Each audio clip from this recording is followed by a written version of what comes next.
বেশ কয়েকদিন ধরে মনটা ছটফট করছিল একটু জগন্নাথ দেবের দর্শনের জন্য, কিন্তু অনেকবার প্ল্যান হয়েও ক্যান্সেল হয়ে যাচ্ছিল।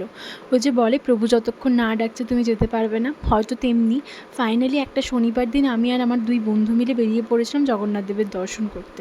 এই দিনের আকাশটা মেঘগুলো এত সুন্দর ছিল, চোখ সরানোই যাচ্ছিল না, কিন্তু তার সাথে গা জ্বালা ধরনের একটা গরম ছিল। আর এইবারের মতন ঠাকুরের দর্শন করতে গিয়ে আমরা কোনোবারই কষ্ট পাইনি, ভীষণ কষ্ট পেয়েছি। কিন্তু হলে কী হবে, খুব ভালোভাবে ঠাকুরকে দর্শন করে পুজো দিয়ে বেরিয়ে এসেছিলাম। প্রায় 4-5 ঘন্টা লেগে গেছিলো। আর সকাল থেকে দানা পানি কিচ্ছু পড়েনি।